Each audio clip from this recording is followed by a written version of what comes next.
সকালের সূর্যটা কারো জন্য নিয়ে আসে আনন্দ, কারো জন্য নিয়ে আসে অনেকটা সুখ, আবার কারো জীবনে নেমে আসে অনেকটা কষ্ট। আসসালামু আলাইকুম এভরিওয়ান, কী অবস্থা সবার? আমি খেলনা নতুন আরেকটি ডেইলি ব্লগে সবাইকে ওয়েলকাম জানাচ্ছি। সকালে ঘুম ভাঙার আগেই ফোন আসে এবং শুনতে পারি আমাদের একজন মামা মারা গিয়েছেন। এই জন্যই বললাম সকালটা সবার জন্য ভালো হয়ে আসে না। চোখের সামনে কত কিছু দেখতে হয়, কত কিছু মেনে নিতে হয় আমাদের।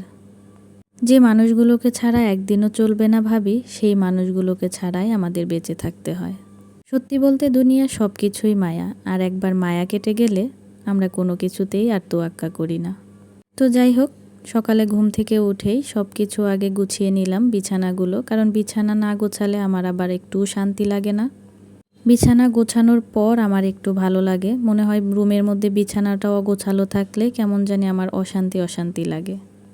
আজকে কেন জানি না আমার ভয়েস দিতে একদমই ইচ্ছা করছে না। ভিডিওটা এডিট করার পরে অনেকটা টাইম নিয়ে রেখেছিলাম যে ভয়েস এখন দিব না কখন দিব, এই ভাবতে ভাবতে এখন আসলাম ভয়েস দিতে।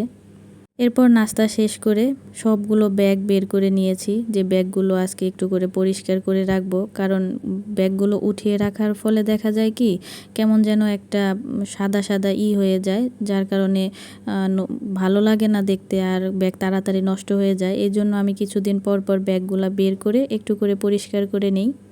তবে ব্যাগগুলা বদ্ধ জায়গায় না রেখে খোলা জায়গায় রাখলেই বেশি ভালো থাকে, কিন্তু যে খোলা জায়গায় রাখলে দেখা যায় যে অনেক ময়লা পড়ে।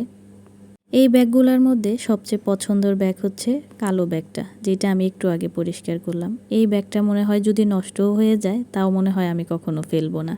জানি না এই ব্যাগের মধ্যে কি আছে, তবে এই ব্যাগটা আমার কাছে অনেক পছন্দের। থাকে না মানে কিছু মানুষের যে অনেক কিছু পছন্দের থাকে, পছন্দের তালিকায় থাকে, ঠিক ওই রকম আমার পছন্দের তালিকায় এই ব্যাগটাও রয়েছে। আর এই বড় ব্যাগ দুইটা আমি কিছুদিন আগে একটা পেজ থেকে নিয়েছিলাম, কিন্তু ব্যাগগুলা দেখতে যতটা ভালো লাগে কোয়ালিটি এতটাও ভালো না, আর ময়লা প্রচুর পরিমাণে লেগে যায়, মানে বাহিরের যে বের হলে ধুলাবালিটা প্রচুর পরিমাণে লেগে থাকে, উঠতে চায় না। ব্যাগগুলো মোছা শেষ, এখন এইগুলোকে গুছিয়ে রেখে আমি অন্যান্য কাজগুলো করে নেব। আজকে ভাবছি এই ব্যাগের মধ্যে আবার সানগ্লাসও ছিল, তারপরে পাওয়ারের চশমাও ছিল, এইগুলাও ভাবলাম মুছে নেই। এই চশমাটা আমার অনেক পছন্দের একটা চশমা, এই ঠিক ব্যাগের মতো, ব্যাগ নষ্ট হলে যেরকম ফেলে দেব না, এই চশমাটাও নষ্ট হলে হয়তোবা ফেলে দেব না।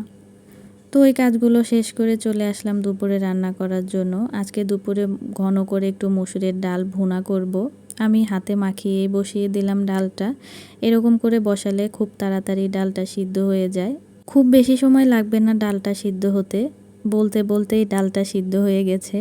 তো ডালটা সিদ্ধ হয়েছে, অপর চুলাতে আমি পানি গরম দিয়ে দিয়েছি। এখন এটাতে একটু পানি মিশিয়ে নেব, তারপরে কিছুটা জাল দেওয়ার পর এই যে দেখেন ডালটা প্রায় হয়েও আসছে।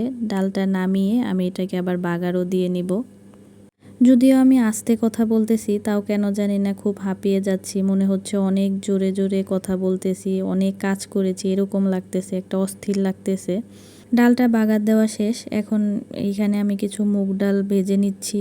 মুগ ডাল ভাজা শেষ, আমার আবার পেঁয়াজ বাটা ছিল না, কিছুটা পেঁয়াজও ব্লেন্ড করে নিলাম। মুগ ডাল দিয়ে গরুর মাংস রান্না করব। আমি যদিও এর আগে কখনো করিনি, বুটের ডাল দিয়ে করেছি, মুগের ডাল দিয়ে কখনো করিনি। ভাবলাম আজকে প্রথমবারের মতো ট্রাই করি, দেখি কেমন হয়। প্রথমবার রান্না করেছি, তবে খেতে কিন্তু খারাপ হয়েছিল না, বেশ ভালোই মজা হয়েছিল রান্নাটা। তো মাংসটা অনেকক্ষণ কষিয়ে নিয়েছি, এরপরে কিছুটা গরম পানি দিয়ে দিলাম। তো আজকের ভিডিওটা এই পর্যন্তই ছিল, কথা বলতে বলতে রান্নাটাও শেষ হয়ে গেল। আজকের ভিডিওটা আপনাদের কাছে কেমন লাগলো তা অবশ্যই কমেন্টে জানাবেন। আর সবাই ভালো থাকবেন, সুস্থ থাকবেন এবং আমার জন্য বেশি বেশি দোয়া করবেন। আল্লাহ হাফেজ।